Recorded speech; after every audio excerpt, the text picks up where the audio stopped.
Hey, it's Jose Galison. This is No Way Jose. You can find me on the No Way Jose YouTube channel, also on all the major audio podcatchers and Odyssey as well. Credit to Justin Campbell at JCamp1521 for the intro. If you're looking for someone to do intros for you or pretty much anything podcasting related, he does a lot of work for a lot of big podcasters.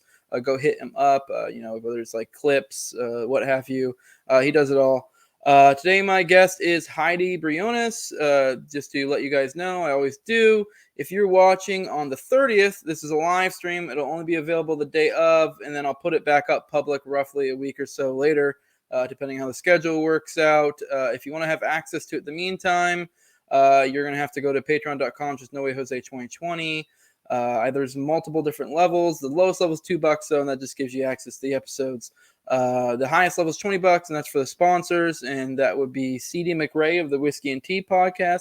I have Jeremy, who has an Etsy store, etsy.com/shop/raising liberty. You can follow him at Twitter at Jeremy Rhymes. Also, Mikkel Thorup of the Expat Money Show. His whole thing is helping people move towards more liberty, more specifically across like state or country lines and such. So if that's something that interests you, go check out his show. Or he also does it as a business, so you can check that out as well. If you want to give money, do it. But you can check out his podcast where he goes into a lot of that stuff as well. But obviously, that won't be a replacement for getting him to actually do one-on-one with you and help you out with that kind of stuff. Today, the main topic's bigotry. If you guys see the Irrational and Repugnant, this is kind of spurned on from the recent LP platform change. I think we might touch a little bit on some of the abortion stuff, maybe some other things as well. If you guys in the live chat want to add anything in as well, we can do something along those lines. I do want to let you guys know a couple things to check out. I just had just dropped publicly my OKC bombing episode with Richard Booth. That one was really great. It's become a series. I think I'm going to have the next one next week. I think Tuesday we'll be doing the second part of that. I'm surmising we'll probably have at least one more after that, if not more. Depends, because there is so much to that case, and he is super knowledgeable. So we're going down the wormhole with that. And it's been great. I'm really loving it. And I do think it's actually really important as well, because there was something that affected a lot of people, and I do think the government narrative there is completely shit, and I do think that's something that needs to be more light shined on. Not that I think anything will really come of it, but the more people can be aware of it, the better. I also think it's good for people aware of what your governments are capable of, whether it be intentional or whether it be accidental. I mean, it's kind of either way. They definitely were hiding things there. I also have the Duncan Lemp episode with Magnus Pinvidia that will be dropping publicly here soon. But if you're watching this episode it's public, it will already be out. So I think go check that out as well. That'll be good stuff. I do want you guys know Tower Power Hour. Follow them on Odyssey. We just did our finale of Jones and for June, our conspiracy themed month. And we tackled the big one, and the one that I'm not even going to say. I'll say it's the big H. We're questioning numbers, because that's one thing I'm not even comfortable saying on my channel. So, and even on Tower Power Hour, which we go hard there, even still, we already pulled it off of YouTube, and it's only available on Odyssey. So if you want to check that out, go check it out. There's a lot of good information there. It was a little bit more big brain time than normal, but there's a lot of good information there. If that's something you really want to look into, a forbidden topic, go check that out. All right. Also, TopLobsta.com. Go get merch for my show there. A bunch of other shows. Tower Power, like I mentioned, has merch there. Naturalist Capitalist, Liberty Lockdown, plenty of other shows as well. Also, a lot of his own original work. So go pick up merch there. He's a lot of great stuff, and Top's the shit. So go check out his stuff. Go support him. Use Jose at checkout for 10% off. And with that, let's get Heidi in here. Hey, what's up, Heidi? Hey. Hey, how you been? What's up? Not much. Doing great. How about you? How's everybody? Yeah, doing all right. Do you have some issue with your kitty cat lately? Yeah. Well, I mean, Gus is the famous one. So he is the snowshoe cat. No issue with him, except him being just way too cute and, lovable and just soft and snuggly. But my other cat, Tulsi, she is pretty feral, and she decided pretty much as soon as summer started, as soon as it stopped raining in Portland, that she was going to bounce. She didn't come back since the last time it rained. So I've been looking for her. But who knows? I mean, she can survive for a while. She's a pretty expert hunter, and she brought a live pigeon in to our house before, and multiple moles and all kinds of stuff. So not really worried about her surviving. So hopefully nothing bad happened to her and she'll be back eventually. Yeah, we had a cat that slipped out once and it was gone for like a week, and we live out in the country, so we were like, oh shit, and we have Sphinx. Yeah, so we were like, what that we thought he was doomed, and found him about a week later. Yeah, they're pretty resilient. But yeah, I hope you figure that out. Hope it's all right. I know how that is. Yeah, I hope so too.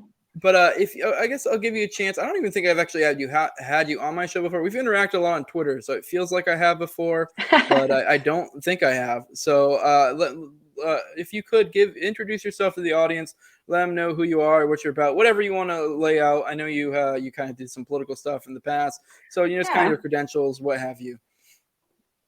Yeah, sure. My name's Heidi Briones. I live in Portland, Oregon with my wife and my 3, now 2, I guess, cats. And I'm from Southern California originally. I have a degree in politics from UC Santa Cruz. So I definitely was a leftist for quite some time. I ran for office in 2020, essentially, inspired by Andrew Yang's campaign.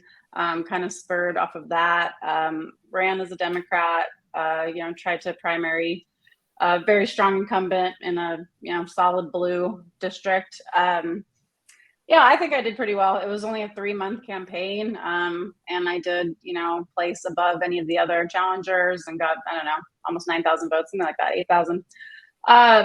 And yeah, I mean, after that, things kind of made a turn. I mean, you could say I was red pilled, or you could say whatever you want to say, but I sort of, after I finished my campaign, I had a following. I had, some people that were looking to me, and I decided to just be myself and say whatever the hell I was feeling. And I don't like Joe Biden, and I never have, and so I made it very clear. And I thought that would be cool with everybody, since we were like, on the left, and we were for Andrew Yang, who was not Joe Biden, and we were supposed to be like more populist kind of movement. And then I realized, oh no, I'm actually in like a full-on cult, and like I'm not allowed to like go against that, because then I'm a Trumper or whatever they want to say, or I'm right wing or whatever the hell they want to say.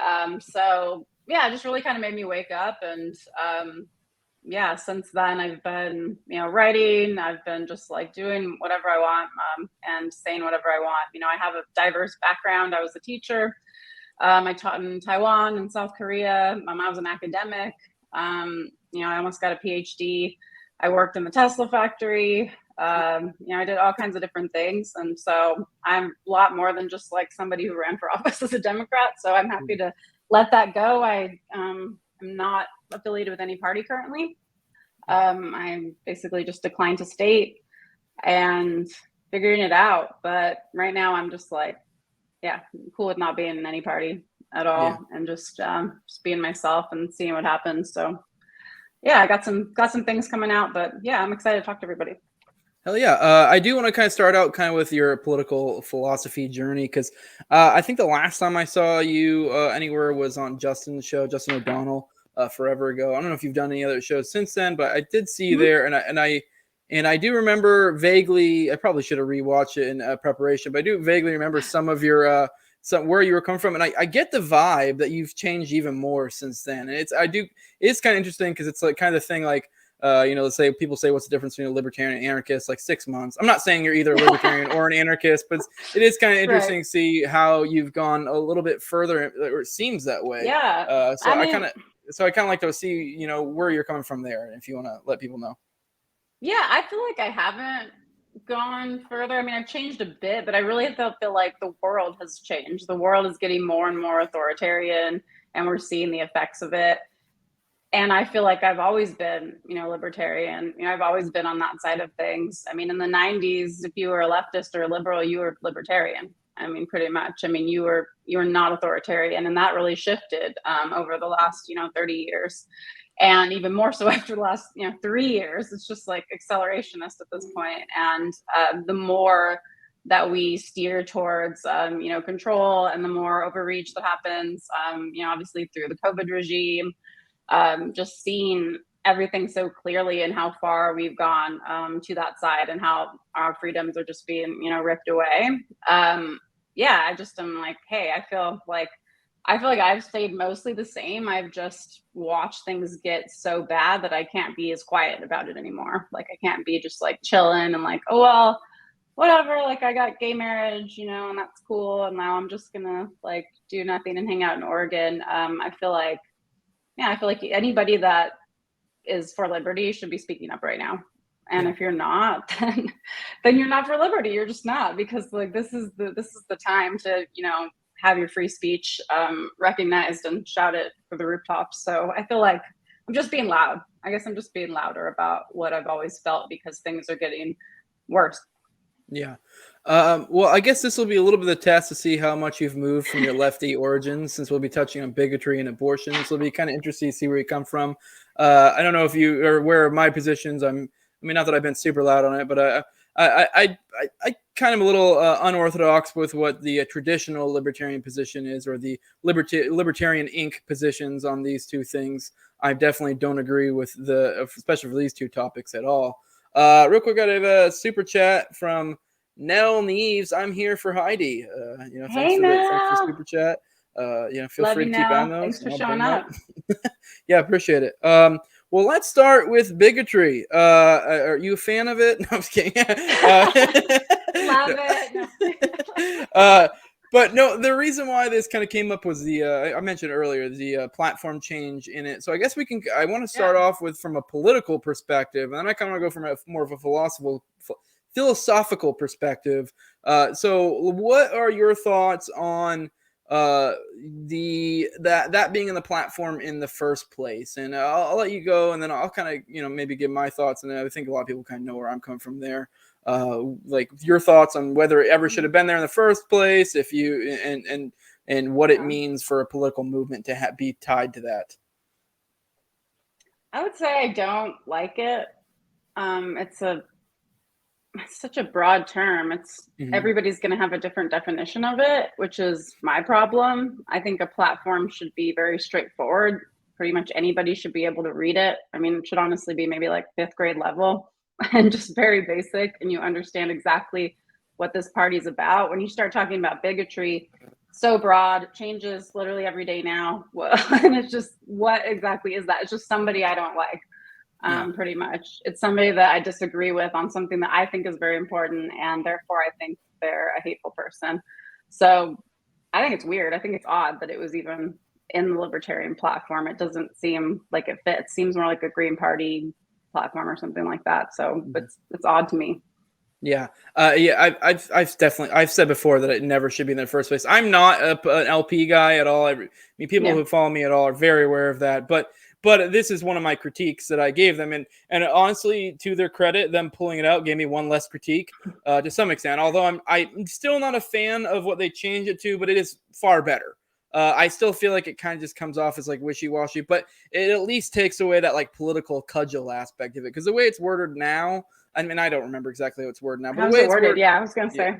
I can't recall. Maybe if someone's paying attention to the chat, they can drop it. But it's something along the lines of we will advocate for the rights for anyone, regardless of race, sex, creed, et cetera, whatever. Okay, which I mean, whatever. Like that one, it changes. Should be obvious, but because the previous one was, we denounce, or something along the lines of bigotry is irrational and repugnant, which is the wording of that becomes like a positive statement of, if anyone, says anything, which, like you said before, it's so open for interpretation. It could be as simple as someone saying, hey, I don't think we should be okay. And it's not even saying we're advocating for any sort of political action. I don't say some candidate says, I don't think we should be okay with 12-year-olds, undergoing sex change or something along those lines.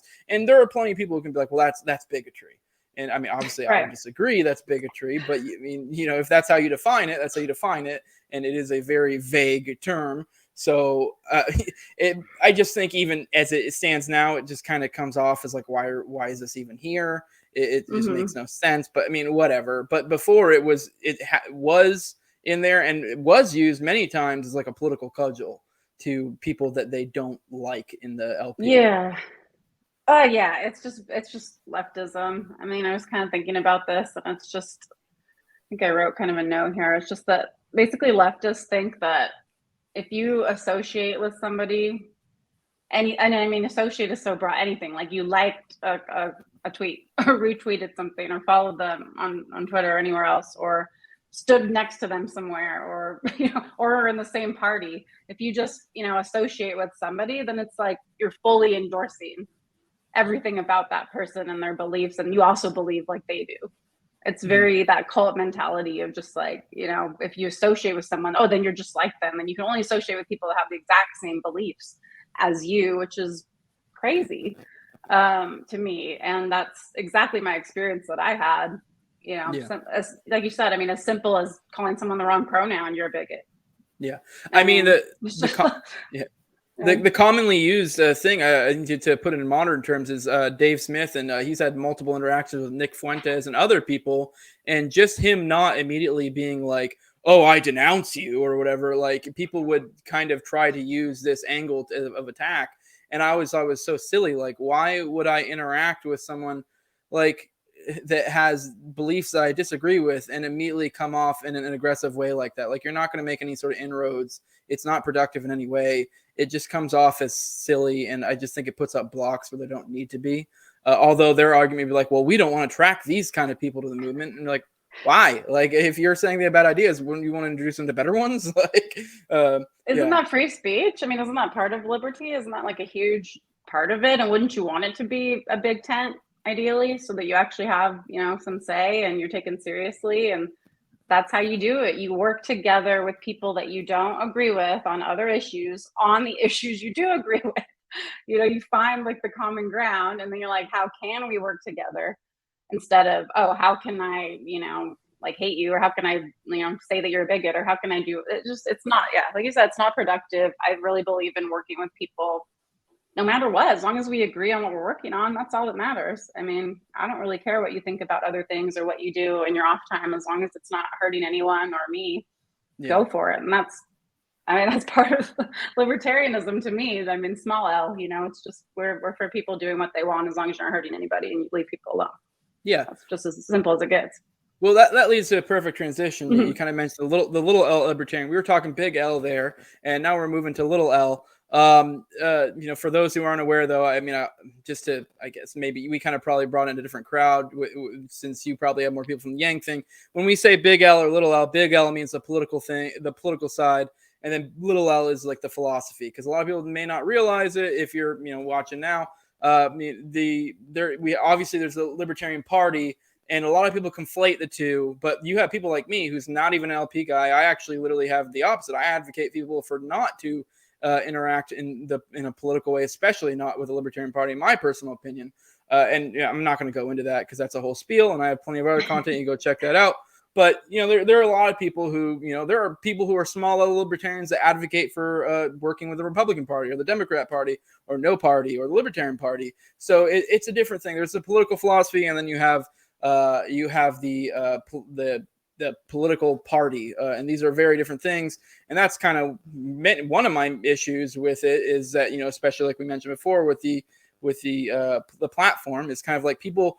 It's too often that normal people conflate the two, and then when you have this weak thing, like then people then immediately associate that with libertarianism. So I guess my question is kind of like, do you think someone can be a libertarian and a bigot at the same time? Is that something you think is possible? Because I will say real quick, my answer is like yes and no, because when it comes to something like libertarian, it's kind of like how you define it. But my personal preferred one, you can be. So because a lot of people try to make it about individualism versus collectivism, where I'm more about a property rights type guy. So, but I'll let you take the floor. Yeah, I think you certainly could. I mean, you could certainly believe in the philosophy of freedom and have some hateful beliefs, because beliefs are beliefs, and most of bigotry is around beliefs. I mean, if you're doing something that's an action, you're actually harming somebody, you're hurting them, okay, you're a criminal and you're, that's like, that's a different thing going on. If you have a racist belief or you have homophobic belief or whatever it is, okay, you can hate a belief, but hating the person when they've only, expressed a belief and said something that you didn't like that offended you, I don't see that as, going against the foundations of free speech, liberty, like, in general. You can totally be for liberty and have some weird, crazy, possibly hateful, possibly repugnant beliefs. Yeah. And that's life. Humans have weird freaking beliefs. Like everybody does. I've never met one person that I can't find something that they believe that I think is like freaking crazy. And Yeah. I'm like, that's insane. Like, I had no idea you thought that. And you don't always find out right away, but I'm not going to write them off completely as a person. I'm going to be like, I don't like that belief. I think that belief sucks. Like, let's debate it. Let's see. Let me tell you why I think it sucks. You tell me Yeah. why you think it's good. And we'll, maybe I'll learn something. Maybe you will too. That's liberty to me. That's freedom. That's being able to talk to someone and not just shutting them out. Yeah. Yeah, I actually I legit probably I think I have friends that I would consider to be technically bigots, and I don't have an issue with it. Like, so I guess it's kind of like, I mean, obviously I don't agree with them, but like it's not really that big of a deal to me. It's kind of like, okay, well, cool. Then like I probably won't bring you around my black friends. Like whatever. Like we can still be friends on other things, and even then we can even I will even make racist jokes with them. I don't care. Like, I mean, I know what I believe. Who cares? And I guess this kind of, I just thought of it now. I want to ask you, do you think bigotry is irrational and repugnant or repugnant? Because I think a lot of people will disagree with me here with my take, but I want to hear your take on it. I guess you'd have to define bigotry pretty clearly first, but if we're just talking about like racism or hateful thoughts towards others, I think it depends on so many factors. So yes and no. Like Yeah. it definitely can be, for sure. But I think that you're not looking at the whole picture if you say it always is, because there's so many different stories of like, there's people that like went through genocides like today and had a certain group of people literally like kill their whole family, and they hate that group of people now. I mean, am I going to tell that person, no, that's wrong. Now you're a bigot. Like, get away from me. And they'd be like, well, screw you. Like this type of person did this to me like my whole life and abused me. And I'm not going to be like gaslit and have you tell me I should just like love everybody, like no matter what, if I don't want to. And so, yeah, I don't think it's looking deeply enough. I think it's a very shallow interpretation of it, and it's too loose. It's just like broad, loose. Anybody can just redefine it at any time. So I would say yes and no. Can be, Yeah. but definitely not always. Yeah, and I'm kind of the same boat because, like, pretty much unless you're advocating for some sort of force in especially in specifically in the talk of like bigotry. Say you're someone who doesn't like black people and you're like I want to go kill black people, or I just want to use political force to somehow push them out in one way, shape, or form. Yeah, I'm gonna have an issue. But if you're just someone, which I lived in Maine when I was a kid and I moved to Tennessee.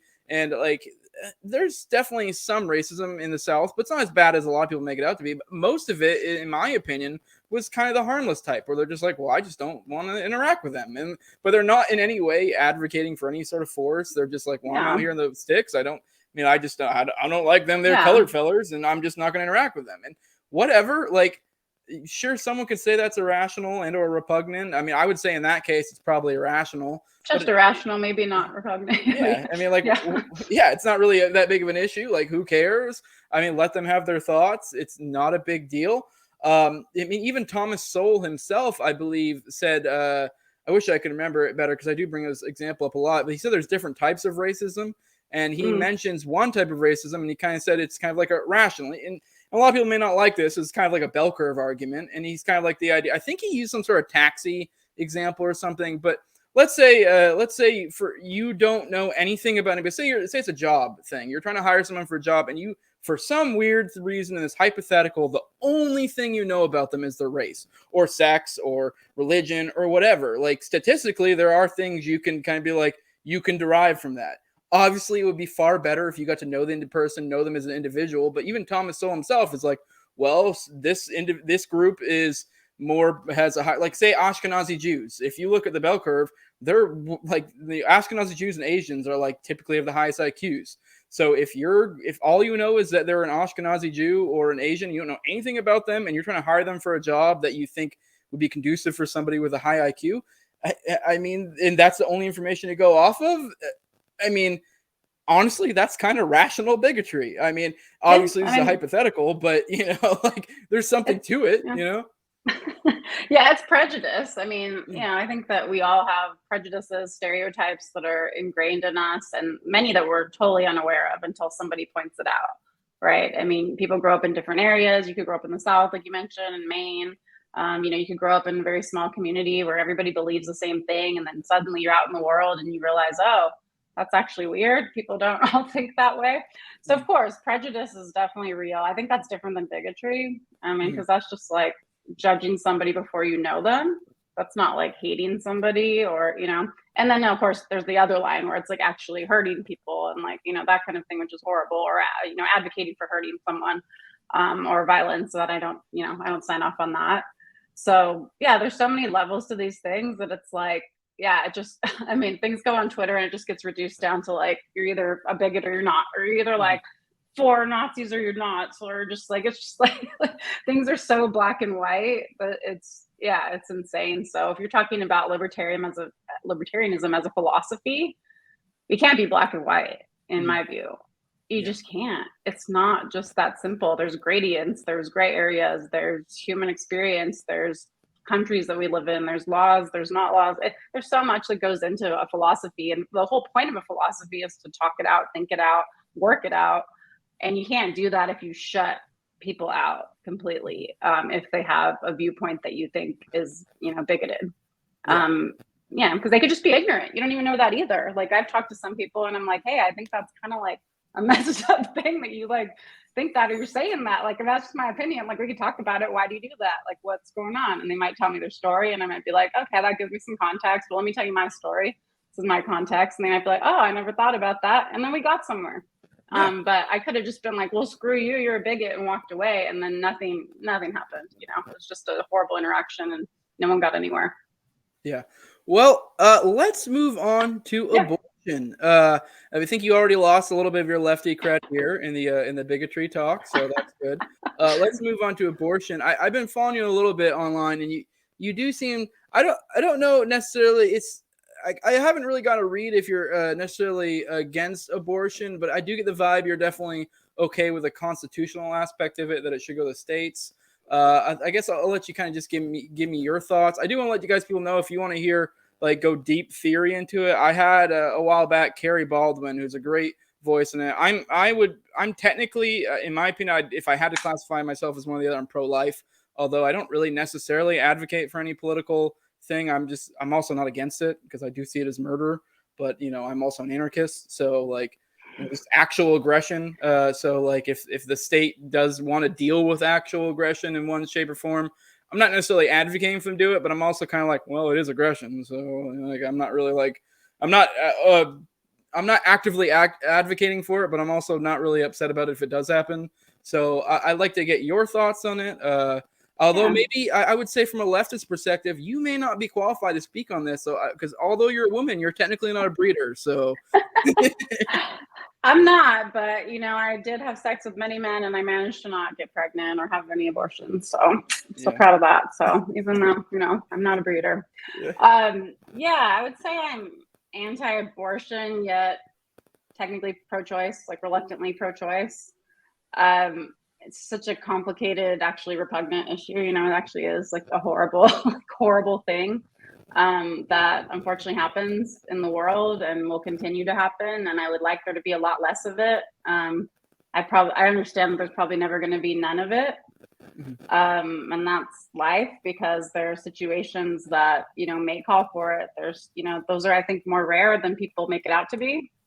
People make it seem like that's the situation every time. Like I hear, the way people talk about abortion, you think that every single time the mother's life is in jeopardy, every single time that she's pregnant, or or everybody's having these abortions where their life is in jeopardy, which is just not the case. And it's definitely being used as a form of birth control, which is clear from all these liberals and lefties being like, I'm not having sex now. And I'm like, wait, what? So okay, good. that's the point then, And I mean, and then you have the legal aspect of it, which, I mean, it's kind of complicated, obviously, there too, because people think that it's just cut and dry, but really it was Roe v. Wade and then Planned Parenthood versus Casey kind of like solidified it on, what the states could do. But it was really like a trimester issue too, right? Like people don't talk about that as much, but Roe v. Wade was like, it's cool in the first trimester. And then the second trimester, there has to be like a medical reason. And then third trimester, it's like not cool unless it's like whatever, like dire straits or something. And the states had some like wiggle room there. And so now actually, I mean, if you live in like, a blue state or, a state that's cool with abortion, then I mean, it's almost better now because they could like pretty much like make anything happen now. You could just vote in your state and it's kind of free for all almost. Like it's like, okay. And if you live in a state that's anti-abortion, you could vote to completely ban it, which has already happened. I mean, there's states that now have completely banned it. And then you have people that can fall in the middle. So it's actually more democratic in a lot of ways because it's forcing the democracy onto the state.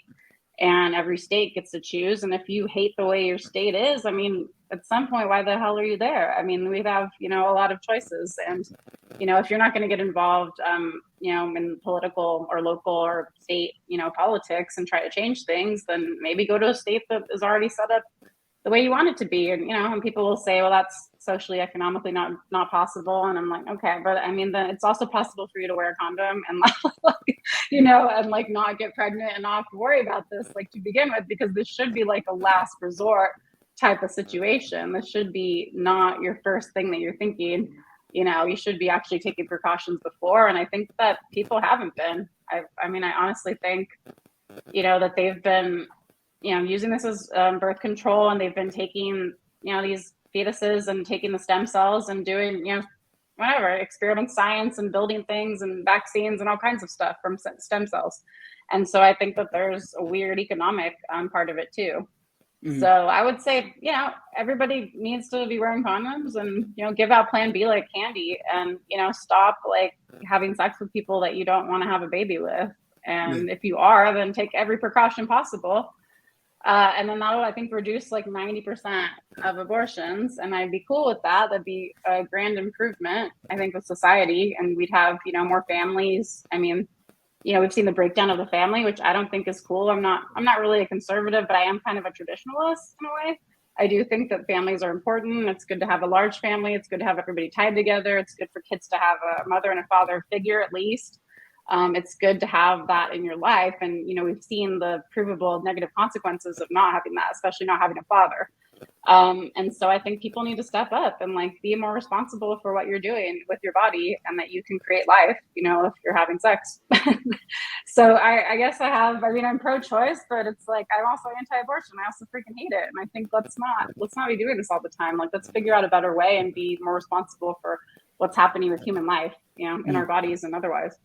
Yeah, I mean, when you say pro-choice, are you meaning more like are you just saying kind of like what I was getting at before, where you don't advocate for the government doing anything about it, and then also you'd be kind of not necessarily for it, but not against it if it's in cases of like rape, ectopic pregnancies, stuff like that, like things where the wife or the woman's actually at harm? Because I will say, and in my episode, I did cover that.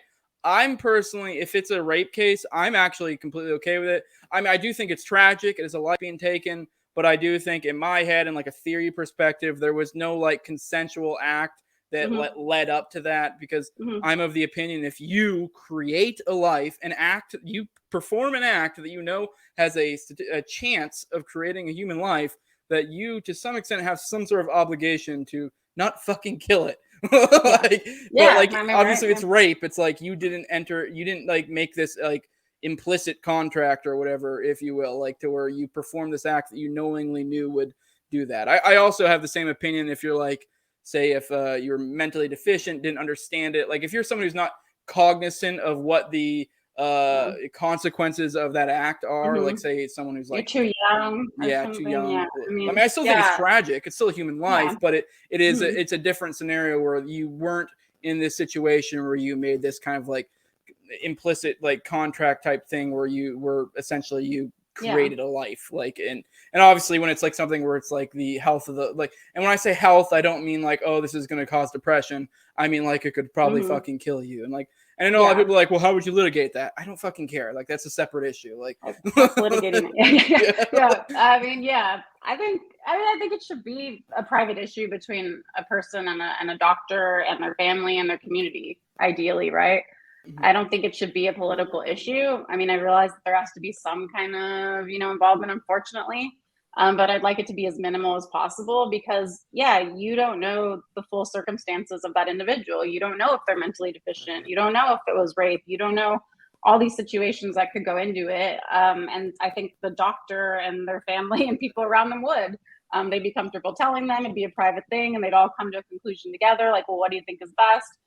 And that would be the ideal way. And in a utopia where we just all kind of figured it out. Unfortunately, we don't live there. So there's some kind of lines that I guess need to be drawn. So, I mean, just like you, obviously, if it's non-consensual, I'm okay with it. I mean, I think it still should be within the first trimester. I think that that's totally fair. I think that, same thing if they can't consent for whatever reason, it could be incest or it could be mentally deficient or whatever's going on. That's another reason. Certainly if the mother's life is in jeopardy, I think if the fetus is viable, they should be saving that premature fetus. That should not be an abortion case in my view. There should be some way to, incubate or something. There should be, we have the technology now to do all kinds of things. So I think we could still save that life, in the second and third. I don't want to see abortions all the way up until, birth. I think that is repugnant. I mean, I think it's a moral, personal, medical choice, and those types of things should be private, and the state should be as little involved as possible. I don't want it to be like a free for all where it's like, doctors are just like making money, popping abortions like they did for a while, and I don't want women to be out on the street like whatever, using stuff and taking weird drugs and like trying to just like kill babies in like awful ways that like harm them even worse, and they still have the baby and it's all messed up. And it's just so many bad things that can happen. So I mean, it's like reluctantly, I just want it to be a private issue between people and their doctor and maybe their church if they're religious and their family, and they can come to the right decision, and we can all kind of agree as a society that like they'll make the right decision for their specific circumstance that we have no clue about, and then we'll put some restrictions like, hey, third trimester, that's not cool, like that baby needs to go in an incubator and like it'll be adopted out. If it's not possible, then okay, I mean, you might have to choose the woman's life over the baby, and then that's fine, if it's not possible to actually birth or to C-section or whatever else. That's what I hate about this issue. I just hate that this issue is so personal. It's so like ethical and so like moral, and there's so many things that go into it that it's not just pro-choice or pro-life. It's just not. And that's what we've been cut down to in society in so many ways. We're the red or blue, we're pro-choice or pro-life, we're this or that. And I'm like, that's not the case. Everything is so nuanced now. And so, I hope that this brings more nuance and that people really think about it more and vote on it in their states. And maybe they do start thinking about, oh, wow, really? People are really aborting babies like in the third trimester in my state. I don't know if I'm cool with that. Actually, I didn't really know that. I didn't think about it yet. So maybe it will lead to, actually more democracy and people actually thinking about their decisions more. We'll see. Yeah, I guess it's funny because, you are right. It is hard to boil it down because I consider myself technically pro-life. But like I said, I'm not actually advocating for any political action on it. Although I'm also not upset if it does because, as I said before, I personally see most cases of abortion as honestly legit murder. And then a lot of people would say like, oh, murder. Like then they start quibble about like what is considered a person. Although I always throw away the person argument because I find that fucking silly because it's so arbitrary. It's like, this is a human. Like there's no debating. This is a human and you are killing it. But like, obviously, like I mentioned, it depends on the situation, but I do think it's murder. So I'm not necessarily upset because I do think like I said, I'm an anarchist, but in my head and like theory, even in magical anarchy land, there still would be consequences for murder. Now, how that you would deal with that in like an anarchy or whatever, there's different ways to go about it. Like Hoppe had the theory of like covenant communities where, whenever you enter that community, you have like a contract you enter into and that will kick you the fuck out if you don't abide by this. It's kind of like an HOA type thing, basically. But you consensually, you consensually entered into it. And I think in like in a society like that, if you had an abortion and come to find out there was no like reason for it and you just did it just because you didn't want to be pregnant, they may very well kick you the fuck out. Like, and so different in like my theoretical world, you know, they deal with it differently. But we're here in the real world and in fucking in our current situation, and like for the same thing, it's kind of the same thing with murder laws. Like I don't necessarily advocate for murder laws because and this may sound crazy, but I think even if you got rid of murder laws, I don't know. I think it'd kind of sort itself out. Like, I have a gun. I'm not too worried about it. People get rid of murder laws. Like, I don't think people are just going to willy-nilly start killing people because there are consequences in the real life if you just start killing people. People aren't going to want to do business with you. People aren't going to want you in your community. People are going to kill you. Yeah, it's not going to work out well. But, I mean, at the same time, though, I'm not necessarily upset with it if the state does something about it. Although, I don't advocate for it because the state fucks up damn near everything it does. The criminal justice system, even for legitimate aggressors, it typically only makes the situation worse. But I'm also it's kind of like one of the lowest things on my priority list. Like, I'm not necessarily out there advocating for people who killed, I don't know, a bus full of children to be able to get out of prison. Because I mean, yes, they're not being dealt with in the ideal way I want, but I'm also not that upset about it. That's kind of how I look. Yeah, no, it makes sense. I mean, it's sort of like if, you know, whatever, somebody catches somebody raping somebody and they shoot him in the head, you're not upset. You know, you're just like, I think we're done here. Like, this is like we solved this whole problem here. Like, this took care of itself. So yeah, I'm definitely for like as local as you can get. I mean, honestly, like, I really think the ideal setup would be like you have like your little neighborhood, right? And you're just like your own little community and you have your own little, you know, rules that you live by and you all take care of each other. And if somebody gets pregnant, they don't want the baby, that's fine because you have like, whatever, a nice like gay couple down the street that said they take the baby, you know, whatever, that there'd just be it all set up for anybody and they'd have resources and everybody feels safe and secure. I think the problem is people don't feel safe. They don't feel secure. There's no community. We don't have like any kind of connection to each other. So when something happens, like you get pregnant, you just feel completely alone. Like a lot of people feel so alone and they're just like, well, I don't know. I just got to get out of this and I'm just going to go to Planned Parenthood or wherever I'm going to go and get rid of it and move on with my life. And now everything's okay again. But that's a very lonely, sad, like depressing, you know, society and a way of like living. So I'm definitely with you on there. I'm for community and making it more local. It should be, you know, a really local issue. Yeah, I actually want to touch on something. This is a little bit off the beaten path of what we're talking about, but you touched on something earlier about you being, you know, being a gay individual, and then also on top of that, that you find yourself to be more traditional. I actually, and this may piss off a lot of the trad people, I actually find because I wish I could remember more on this because I go in so many wormhole or deep dives on weird little things that I get interested in for some weird fucking reason, and then I only remember like cursory information about it because I don't ever like become a master of it. I'm super ADD like that, but I do vaguely remember like going in this wormhole once about like homosexuality, and come to find out that they've shown throughout they've shown that there is like, and they haven't obviously isolated the gene or whatever. Now it's obviously when you come down to like nature versus nurture, it's not as simple as that. There's obviously so many factors that go into it, but they have shown that in families, and this is specifically for men, that with in families that tend to have more boys, the further down they go, the more likely they are to be homosexuals.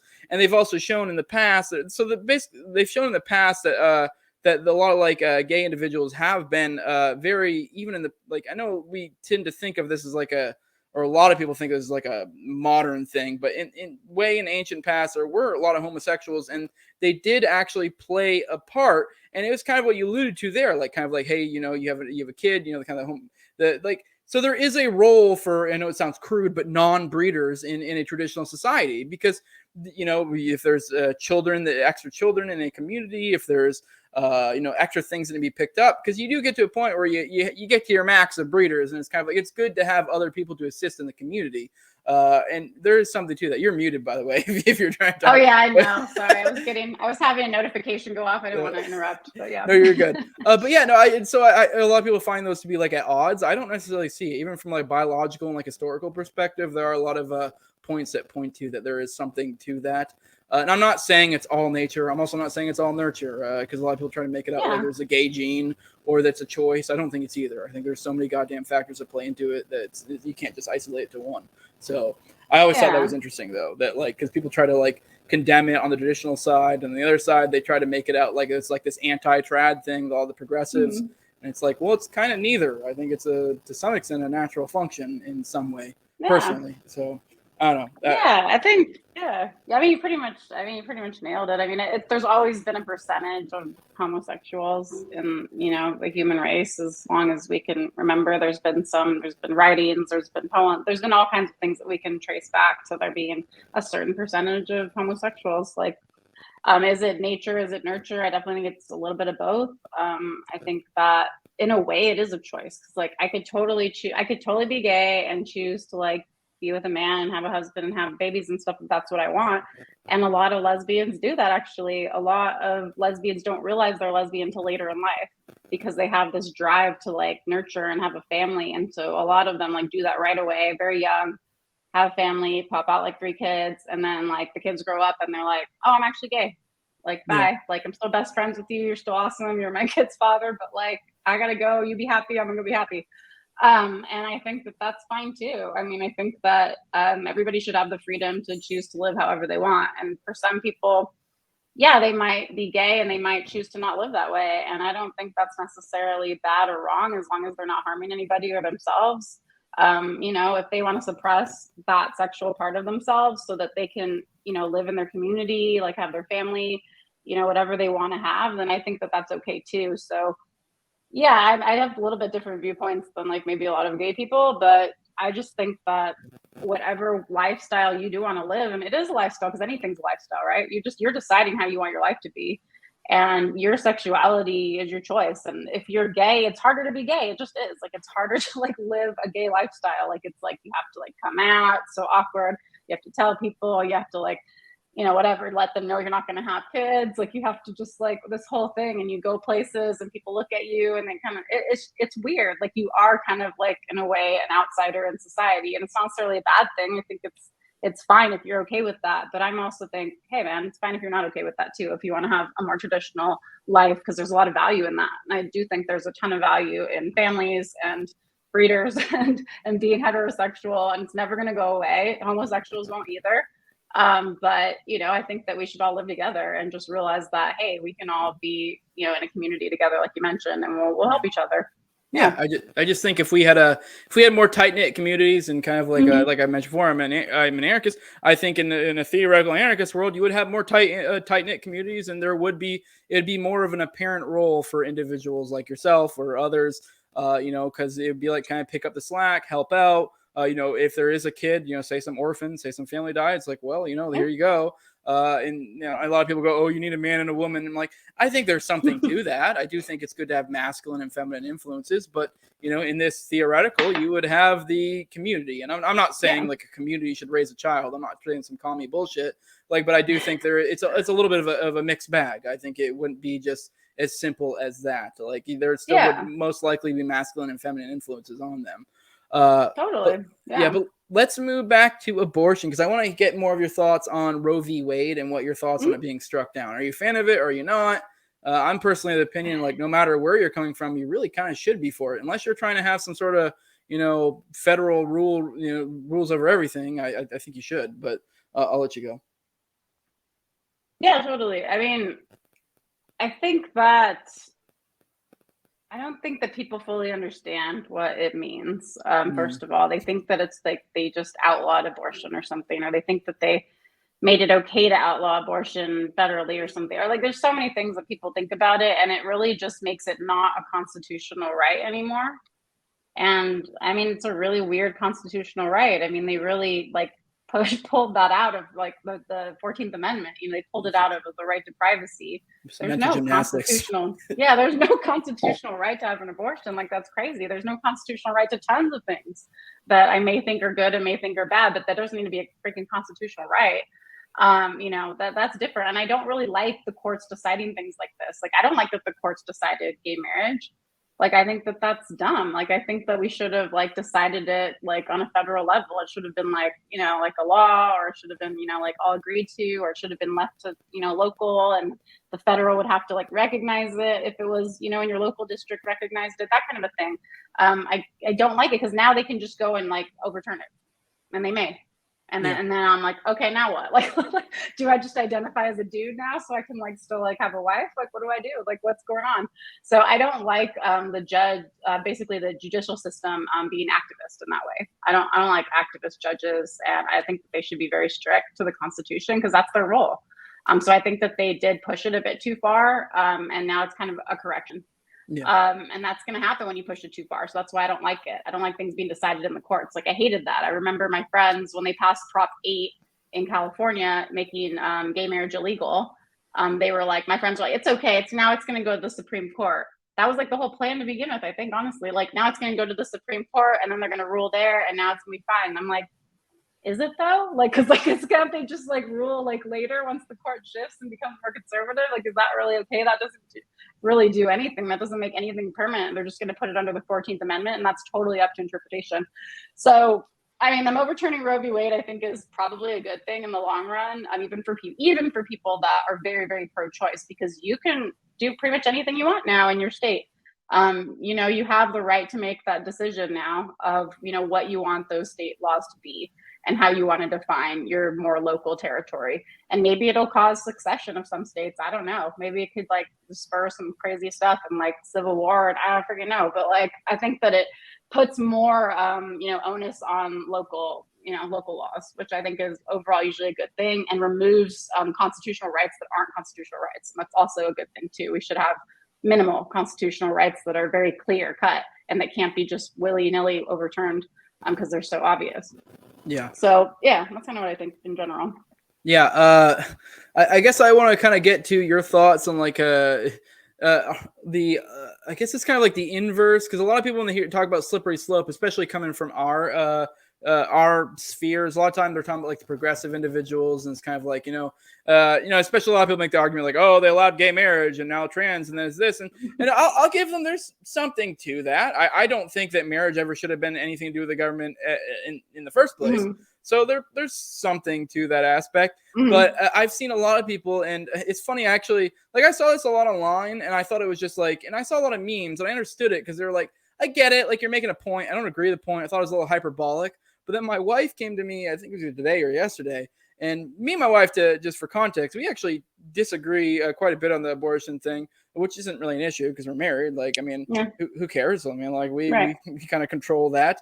We already have 2 kids. I mean, if she got pregnant, we'd have it. But she is definitely would be more pro-choice, but she's like a normie pro-choice, or like, because a lot of people like, it's funny that like, I guess it's kind of a slippery slope thing as well. A lot of the crazy progressives, when they talk about abortion, they'll be talking like 3rd trimester. There was that shit in Virginia, or was it Virginia, or maybe it was New York, where they were like, it was literally almost like up to birth, like, or partial birth, and it was insane. And most people don't agree with that, even people who consider themselves pro-choice. And like me and my wife, like we get in arguments about this, but she is very much the normie, where it's like, her position is, I think what most people's position is like 2nd, 3rd, no way, 1st, okay, like, if you got to do it, you got to do it. That's what Roe v. Wade was.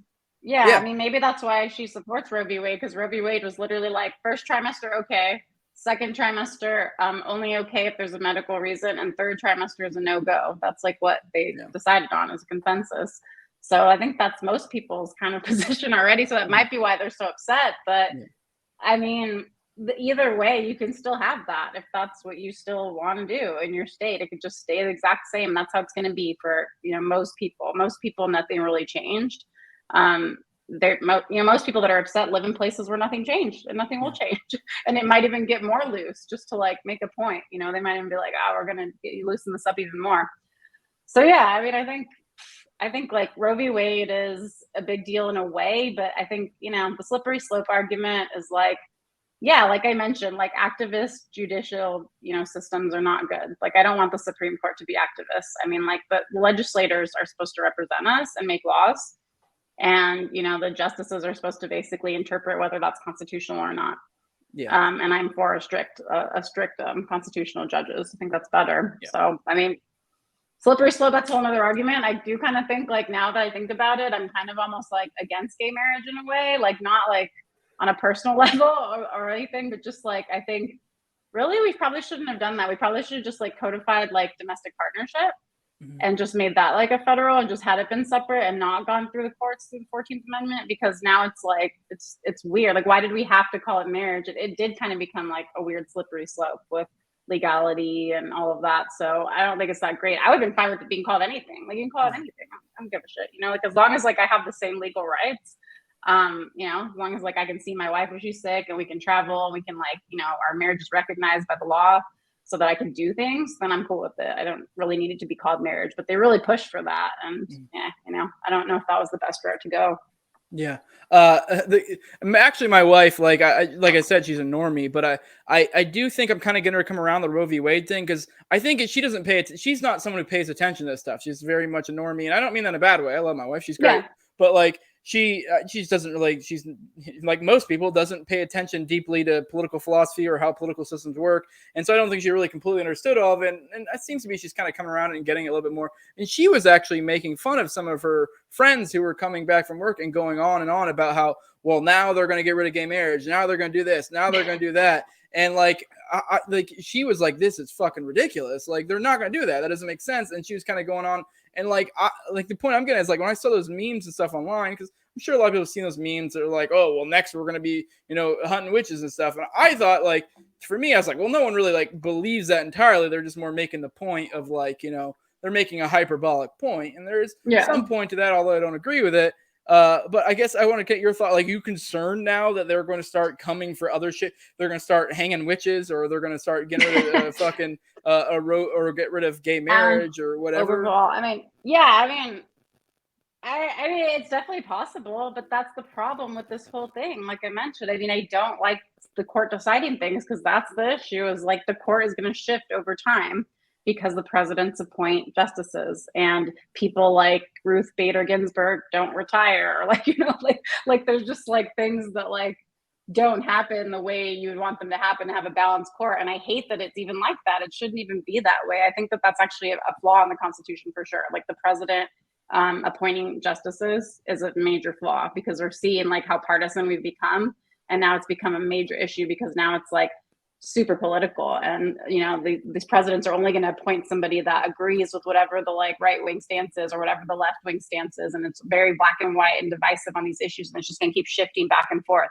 So is it possible? Sure. Am I concerned? I would say not super concerned, a little bit, but I think that I'll still probably retain my rights, like, you know, ex post facto, or however it like works, like just like grandfathered in kind of a thing. I mean, there's got to be something.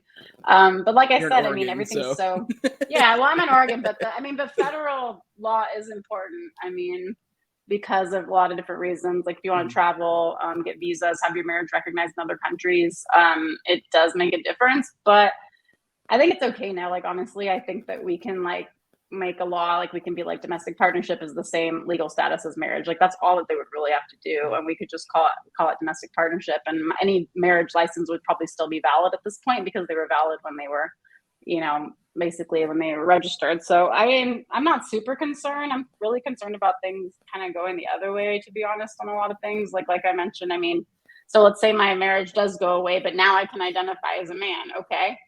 Like no one can stop me from doing that. Like honestly, like nobody could stop me from being like, yeah, I'm trans now and I'm a man, and okay, this is my female wife and I'm a man now. And we have a straight marriage. Okay, so how are they going to stop that? You know, it's like it's just like, so in a way, like I'm more concerned that the fact that words don't mean anything anymore, and we're just drifting off into like, you know, people being just crazy about things that don't have any knowledge about what the hell they're talking about, and we're getting more and more ignorant and more opinionated at the exact same time. That's more what I'm concerned about. Yeah. Yeah. I would say too, to the slippery slope thing, I think if we're going to like crudely boil down these things to two sides, I do think, at least in this current thing, you did bring up earlier in the 90s, the conservatives were a very different breed. And I do think that's true. But this current breed of conservatives and current breed of like liberals, progressives, Democrats, whatever you're going to call them, I think the thing is, if we're going to apply this slippery slope argument, you got to think, what are the motivations of these two groups? I genuinely think the conservatives, roughly, if we're going to call this one side, I think they genuinely just want to be left alone. And I think a lot of people don't realize, like, the Roe v. Wade thing's just kicking back to the states. So it's like, that's what they want. They just want to be able to make their own decisions in their own state. Yeah. And on the other side, the motivations of the progressives, if you understand the progressive mindset, is, well, this is, if you don't comport to what we want, this is an issue. And like, so this is why the slippery slope applies to one and not the other, in my opinion, because I genuinely don't think the majority of conservatives have an issue with like something like gay marriage. I mean, and if you were to kick it back to the States, I don't even think they would really care. Like, it's a little bit different. Like, because the argument for abortion is fucking murder. So, like, obviously they're going to be like, hey, we're not cool with this. So, like, but gay marriage, like, I don't care if Billy and Tim over there are married. Like, they seem like nice fellows. I don't care. Like, that's definitely shifted, for sure. Yeah, I think that the conservatives definitely shifted. So in the 90s, they were like super religious, like evangelical Christians took over the Republican Party for like a decade, and everything was like super crazy, like authoritarian, like do what I say. And then the left was like more libertarian because we were going against that, being like, no, we want to do what we want, like screw you. And that's kind of where like Planned Parenthood versus Casey like came up, and it kind of like basically solidified Roe v. Wade and was like, no, like this is like constitutional still, and enforce that. But I mean, yeah, I mean the culture thing is definitely an issue. I mean, you have like if you have populism is shifted to the right, and now it's like the right is definitely more libertarian, more populist, not super, but just like a bit more on the spectrum, enough to like make kind of a difference, and for people to be like, hey, like I kind of like this more, and the Democrats have gone more in the other way, been more like dogmatic.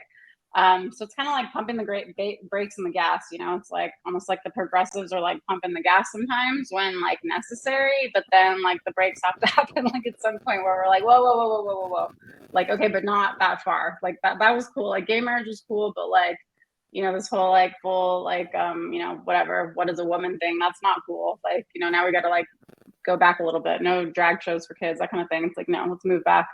So yeah, I think there's just like the Republicans are pumping the brakes right now a bit, and the progressives aren't liking it because they've been used to like flooring it. Yeah, and they're used to going 100 degrees or 100 miles per hour in the highway, and now they're whatever going 25 miles in the school zone, and they're not enjoying it. So, yeah.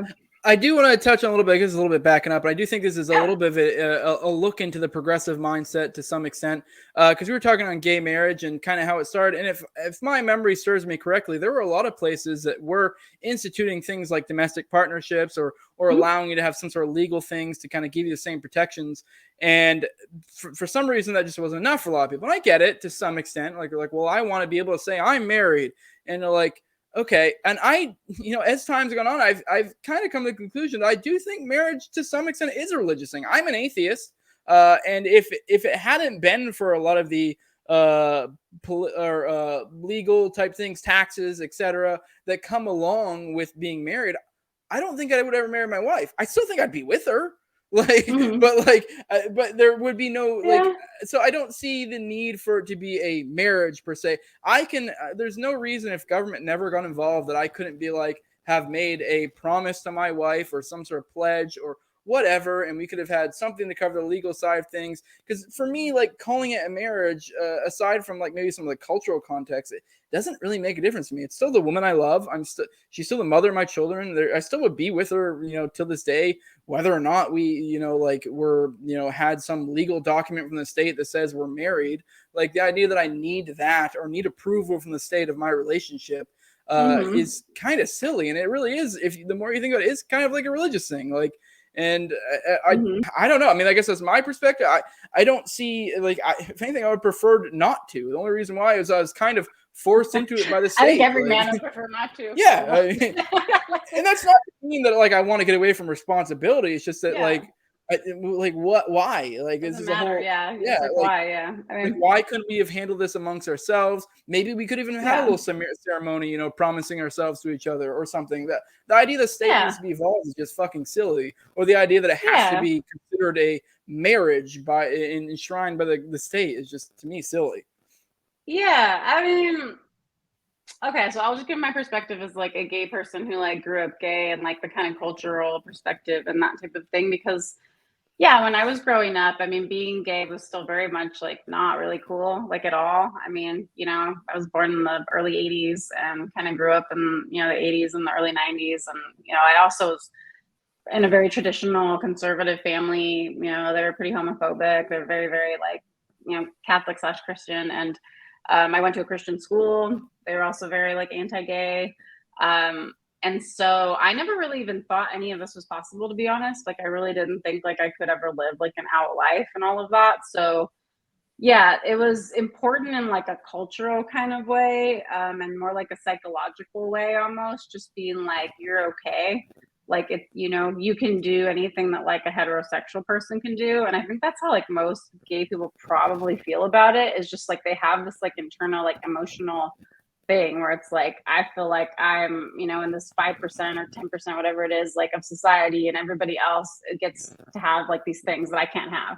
And you grow up and you go to tons of weddings with your family and you see people getting married and you're like, I can't ever do that. I hate this. Like I remember hating weddings. Like I'd be like, I don't want to go to this fucking wedding. Like I don't want to see this shit because like I'm never going to do that. It's like not possible for me. And everybody's all celebrating it. And like, I just didn't get it. I thought like weddings were stupid and I just thought it was dumb. And then now suddenly I can, or it's like a possibility, and you're like, oh, wow. Like I'm like, accepted by society. It was really that, I think, for like most people. I don't think it was super religious. I think that things start religious in societies normally, and then they become just like tradition. And there's like the ceremony, like you mentioned, like a commitment ceremony. That's like very important to humans. Like humans need like a ceremony. That's been important to us forever. Like we're like, we just need like that ceremony and that tradition. So that's when I say like I'm traditional. It's like I like to have that kind of be a part of the tradition, so that everybody kind of commits and everybody's there and they're like everybody accepts it and we're like cool with it. And that full commitment kind of spurs better results, I think, in general. Mm-hmm. In general, I think if you're married, you have better results for your relationship. It's just kind of been proven that if you just live together and you're domestic partners or whatever else, like you're not married, you don't have like the full on commitment and you don't have as good of results for yourself and for your kids. That's just like statistically proven that people have better results when they're married. So it's just kind of like, that's sort of my viewpoint of it, is like, that's why I thought it was important. But now like kind of looking back, it's like, it was really very emotional. I mean, It's not really like logically important. It was really just like that emotional thing of feeling you're not good enough, feeling you can never do something, feeling everybody hates you, feeling like ostracized from society. And suddenly you're a part of society. It's like, wow, total shift. I mean, and it was, like 2015. I think that everybody noticed like a shift. And like how you mentioned, like Republicans don't really care about gay people anymore. I really think that like the gay marriage did a lot of that, because now they had a neighbor that was gay and they're like, oh, I got a neighbor that's gay. That's totally fine. They're like gay and their husbands or whatever. That's awesome. Whatever. I don't care. So it did kind of normalize in that way. Unfortunately, you have people that aren't traditionalists and like are using that as a springboard for some really radical, like crazy shit that most gay people don't even agree with. And so yeah, I mean, it's just like, I think there's many sides to it, and I think it was more cultural than religious, honestly, like more social, cultural, wanting to be accepted, more emotional. And religious is like, that's how people feel about it that are religious, for sure. Mm-hmm. And that's why they didn't want gay marriage, because they think, no, there's a husband and a wife. Bible says a husband and a wife. And so like, that's how they think. And I'm like, okay, like I totally get that. That does make sense. Unfortunately, like, we're not living in biblical times and people want to be accepted in society. And yeah, it's like pros and cons to this whole thing. But overall, I'm glad that like people are like chill with gay people now, because there's no reason not to be. As long as they're not doing anything wrong or hurting anybody, doesn't really matter. So in a way, it enhanced liberty, and then in a way, it's like a slippery slope to some really weird shit that we're now seeing as well. So yeah, which is why the state never should have got involved in the first place. Yeah, like I said, I would be perfectly content. For me personally, obviously I'm coming from an atheist perspective. As a heterosexual, I would have been perfectly content to have some sort of commitment ceremony, and I genuinely don't think it would have made a difference. Like me, like nothing about the fact that the state is involved is what's kept me from leaving my wife in any way, shape, or form. I think for heterosexuals, it's definitely different. You did not grow up thinking like, oh, I can't like do something, and now suddenly I can. So I think that's kind of different when you feel like you can't do something. Now suddenly you can, you feel more free or something. And then there's also like, I love to travel and I wanted to live abroad, like with my wife, like whoever I married, and not really possible unless it's federally recognized, just because of the way visa laws work. You can do it, but it's like way harder. And like you each have to get like your own individual stuff. If you're married, you can just be on like a partner visa and like family visa and just go. And I knew that from traveling a ton, and like how married people, it was way easier for them. And like people that were just couples, boyfriend and girlfriend, it was like each of them had to like have the legal requirements on their own. And it makes it more difficult. So I was just thinking about it like from my lifestyle perspective, honestly, like the way I want to live my life, so I want to be free. to do what I want whenever I want, leave the country, have everybody just recognize it, go where I want to go, and be like, we're good, like we're a family. So yeah, it's totally different for everybody. I think it's just like, I consider myself, I mean, I believe in God, but I'm not like religious, but I have belief in a higher power. So I'm not really an atheist or agnostic, but that has like zero to do with like my marriage to me. Like my marriage is like practical, and it's about the commitment too. It's about like, now I'm married, and like my life just freaking way improved just from like being married. If I was like girlfriend and girlfriend, I don't think it would be the same results at all. Like we wouldn't have put our finances together. We wouldn't be like, oh, we got to improve ourselves. We got to be better. Or we got to like show like everybody that, you know, gay marriage is great and like it's fine and we're doing great and we're awesome people. There's so much like that comes with a marriage that you feel like this responsibility, I think. And maybe not. Maybe it's all in my head. But either way, it's like I'm getting the results, whether it's in my head or not. So yeah, that's just how it is. Yeah. No, Yeah. I agree. But like, I just think that the biggest issue here is the fact that the state even got involved at all. Because the state was never involved. It would have just been like, hey, we can, you know, do some sort of ceremony, whatever, or, you know, have some sort of legal documents that, because obviously there's the aspect of like, hey, what happens if we break up? We got these things together and, or we have children or et cetera, et cetera. But the idea that those things couldn't be litigated without some sort of, you know, document that says we're married by the state is a little bit silly. I just think they never should have been involved in the first place, and that's kind of what fucked it all up to begin with. And you know, this never would have been an issue because you could have, you could have just got a document saying, "Hey, we're people living together, and if we break up or whatever, or if we decide to, you know, move apart, these things, you know, we'll have to go some sort of process to figure out who has what." But at the same time, like we aside from that, we'll do whatever we want. We can call ourselves whatever we want, you know, husband, wife, wife, husband, whatever, you know. And the idea of the state getting involved, it was never good in the first place. And, you know, I mean, obviously, I think a lot of people just do it for the taxes and stuff like that. And I get it. But, you know. I agree. I mean, the state definitely shouldn't have been involved. And like, I think that like now though, like, I think if things did go back, if they overturn the ruling, like, I think it'd be fine now, honestly.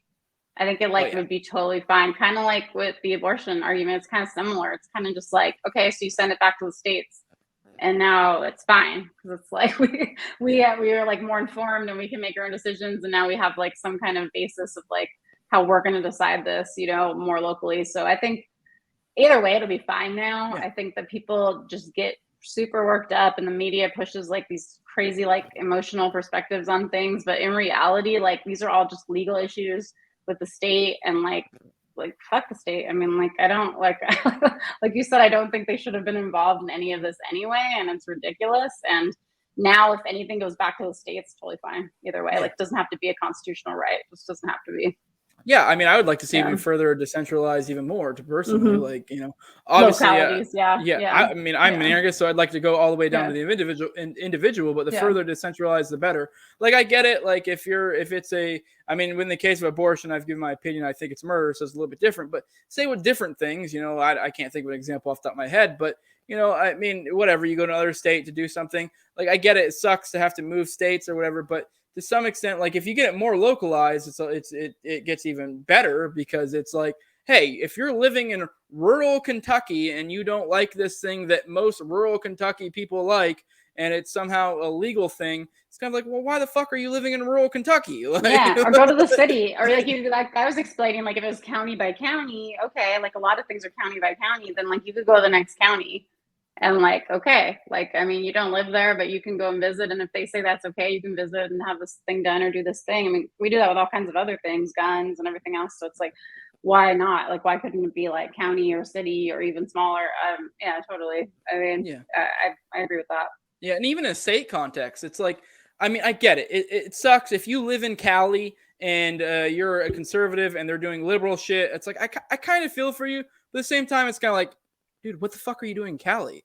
Like, I mean, I get it. It sucks. Just move. It's like, at some point, it's kind of like. Well, California is a big state. I mean, most of California is actually conservative. It's actually mostly red. It's just like the more populated areas are in the cities. But like, if you go like literally just a little bit out of LA or a little bit out of San Francisco, like you're in Fresno, you're in Bakersfield, like that shit's like country. I mean, that shit's like Nevada or Arizona. It's like wild, wild west. And people don't want to leave where they're from. It's just kind of a thing, I guess. But as California's a really weird example. It's really like a country, honestly. California is more of a country than a state. It's such a weird state. Yeah.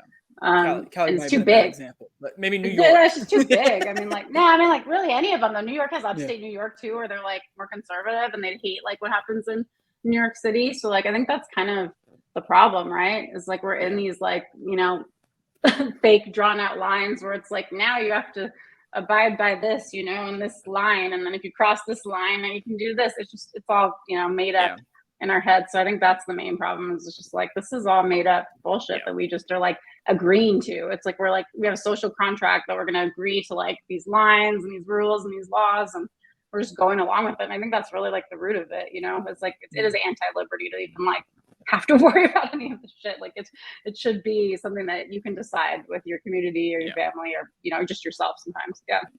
No, that's true. Like I know when I lived in Maine, it was so fucking rural. It's funny when I moved to Tennessee, a lot of people give me shit like I'm city slicker Yankee because I moved in high school. And it's like, dude, it's like, don't get me wrong. Where I lived in Tennessee was very rural, but where I lived in Maine was like way more rural because Maine is like mostly just like woods and shit. I don't even think Maine exists. Like, I'm like Maine, like people say they live in Maine and I'm like, what the fuck? Like, what? Yeah. Like, you know? Yeah, but a lot of people like I'm pretty sure it's a blue state or sometimes it's a swing. I don't know if it's a swing state. Yeah, I think it's mostly Stephen King state. lives there. I think he's making it a blue state, just him. Like, yeah, he lives in Bangor where I went to school. But yeah, no, like most of the people are like in Augusta and shit. There's so much of the population that make it blue in other places, but a lot of people are super conservative because it's like mostly country. Like I lived out in the sticks when I was in Maine. But yeah, I guess at that point, we're kind of meandering at this point. I think it's probably a good point to kind of go ahead and finish it out. If you want to go drop whatever plugs you got, if you're going to get projects you're working at this point or whatever. Yeah. Please go to my Twitter, which is just at my name. I do have a newsletter there, so please sign up if you want to read any of my writings. I do have some articles coming up about my shift away from the Democratic Party, and it has to do with authoritarianism versus libertarianism, little l, and why I think that's so important right now, that left or right, that you pick which side you're on. So I have an article coming out about that if you're interested in my journey there. You know, if you want to super follow me, I'd love that. I just got approved for that. And I am going to start doing some things for my super followers, lives, ask me anything, whatever, and say stuff that I'm not allowed to say, you know, on Twitter without getting suspended. So if you want to support me there, I'd love that. And yeah, that's pretty much it for now. So go to my Twitter, sign up for my newsletter, super follow me if you like what you see. And I'd love to hear from you. Let's connect. Yeah, speaking of Twitter, I'm on my third account now. 2 of them broke 3K, and every time after I broke 3K, I kept getting nuked. Although I wish I could remember what the first one was, but it was something pretty innocuous. So I'm like, what the fuck? But whatever. Now I'm at the spot where I'm like fucking ban evading, so it's just annoying, and it's like they're gonna get me eventually. But if you do want to follow me, I would appreciate it at Senor Jose, not the little squiggly N, just a normal N. You know, they don't let you do that. The squiggly, right? I don't know. I don't know. I'm pretty like retarded when it comes to like tech and stuff. So I couldn't even figure out how to do a squiggly. So I was like, whatever, let's do a normal N. Figure it'd be more easier for most people. But yeah, follow me there. I appreciate it. I mean, if you want to follow me other places in case I get nuked again, which I probably will. I mean, Facebook's probably another good place to find me, although I'm not super active on there. Although it's a good place. You can contact me on there. I do check it regularly. I just don't really interact. I don't really like drop a whole lot there aside from promos for stuff.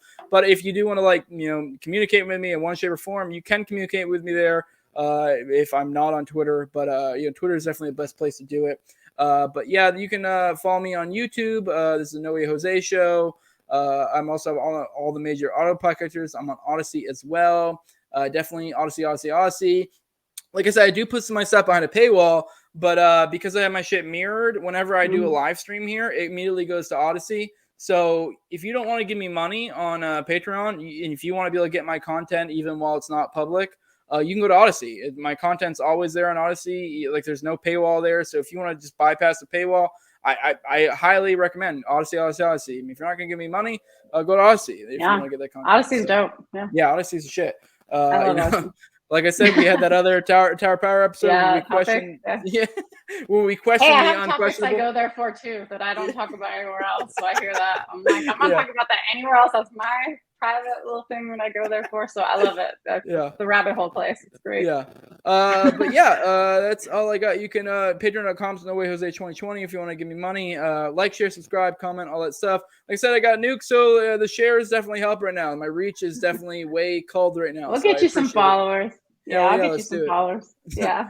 Well, I appreciate it, Heidi. This was a fun All right. conversation. I For mean, sure. I've been Thank you wanting so to have much. you on the show for a while. It's just I was like looking because I knew I want to talk to you, but it's like I didn't know what I want to talk to you about. So then when the bigotry thing came up, I was Hey. like, that's a good conversation to Yeah, have. So, anytime. Like, yeah. yeah, I'd love to chat again. Like, really, anytime. I'm open to pretty much any topic. And if we gotta, whatever, go behind a paywall or whatever we got to do, we can do that. Hell yeah. Let's question the Holocaust on the next one. I'm just kidding.